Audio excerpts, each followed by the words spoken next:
കർത്താവിൻ്റെ അതിപരിശുദ്ധമായ നാമം വാഴ്ത്തപ്പെടട്ടെ. പ്രിയമുള്ളവരെ, ഇന്ന് രാവിലെ നമുക്ക് ഒരുമിച്ച് ഒരു വേദഭാഗം നമുക്ക് ധ്യാനിക്കാം.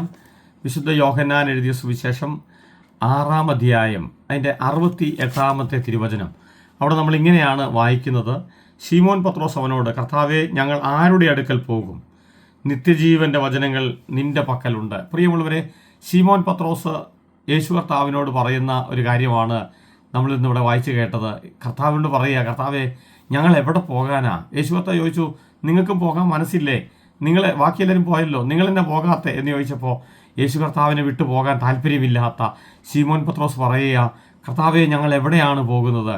ഞങ്ങൾക്ക് പോകാൻ വേറെ എങ്ങും പോകാൻ ആഗ്രഹിക്കുന്നില്ല. കാര്യം മറ്റെങ്ങും ഇല്ലാത്തത് നിൻ്റെ അടുത്തുണ്ട്, യേശുവിൻ്റെ അടുത്തുണ്ട്. യേശു കർത്താവിനോട് പത്രോസ് പറയുക, നിൻ്റെ പക്കലാണ് നിത്യജീവൻ്റെ മൊഴികളുള്ളത്. പ്രിയമുള്ളവരെ, അതുകൊണ്ട് ഇന്ന് രാവിലെ ഞാൻ പറയട്ടെ, യേശു കർത്താവിൻ്റെ അടുത്ത് വന്നാൽ അവിടുന്ന് പിന്നെ നമുക്ക് വേറെ എങ്ങും പോകേണ്ടതില്ല. ഇവിടെ നിങ്ങൾക്ക് എന്തൊക്കെയാണോ ആവശ്യമുള്ളത്, നിങ്ങൾക്ക് ആവശ്യമുള്ളതെല്ലാം യേശുവിൻ്റെ അടുക്കലുണ്ട്. മറ്റൊരിടത്തും കിട്ടാത്ത നിത്യജീവൻ അതും യേശു കർത്താവിൻ്റെ അടുത്താണുള്ളത്. അത് വേറെ എങ്ങും കിട്ടത്തില്ല. ബാക്കി പലതും നമുക്ക് പുറത്തുനിന്ന് കിട്ടുമായിരിക്കും. പക്ഷെ നിത്യജീവൻ നൽകാൻ യേശുവിനല്ലാതെ വേറെ ആർക്കും കഴിയത്തില്ല. പത്രോസ്ലീഹ പറയുക, നിന്റെ പക്കലാണല്ലോ നിത്യജീവൻ്റെ മൊഴികളുള്ളത്. അതുകൊണ്ട് ഞങ്ങൾ കർത്താവിൽ ആശ്രയിക്കുന്നു. പത്രോസിന് നിത്യജീവനെക്കുറിച്ചൊരു ആഗ്രഹം ഉണ്ടായിരുന്നു. നിത്യജീവൻ വേണമെന്ന് ആഗ്രഹമുണ്ടായിരുന്നു. പ്രിയമുള്ളവരെ, ഇന്ന് രാവിലെ ഞാൻ നിങ്ങളോട് ചോദിക്കട്ടെ, നമുക്കങ്ങനെ ആഗ്രഹമുണ്ടോ? നിത്യജീവനെക്കുറിച്ചൊരു ആഗ്രഹമുണ്ടോ? നിത്യജീവൻ്റെ ആ ഒരു ചിന്ത നമ്മുടെ അകത്തുണ്ടോ?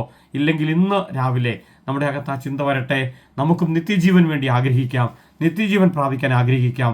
അത് ധാരാളമായി നൽകുന്ന ഒരു യേശു കർത്താവ് നമുക്കുണ്ട്. പ്രിയമുള്ളവരെ, ആ യേശുവിൻ്റെ അടുത്ത് വന്നാൽ, ആ യേശുവിൽ ആശ്രയിച്ചാൽ നമുക്ക് ഈ ഭൂമിയിൽ നമ്മുടെ ജീവിതം സന്തോഷവും സമാധാനവും നിറഞ്ഞതായിത്തീരും.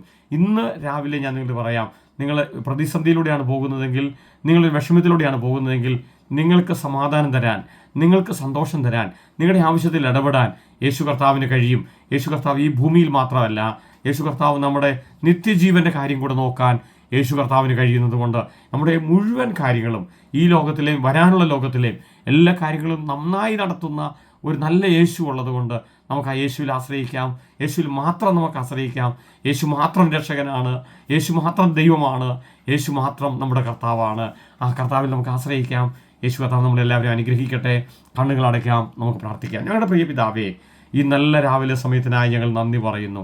ഞങ്ങൾക്ക് ജീവനും നിത്യജീവനും നൽകുന്ന, ഞങ്ങൾക്ക് കർത്താവെ ആരോഗ്യവും സന്തോഷവും നൽകുന്ന, ഞങ്ങൾക്ക് ആവശ്യമുള്ളതെല്ലാം പ്രദാനം ചെയ്യുന്ന യേശു കർത്താവെ ഞങ്ങൾ അങ്ങിൽ ആശ്രയിക്കുന്നു.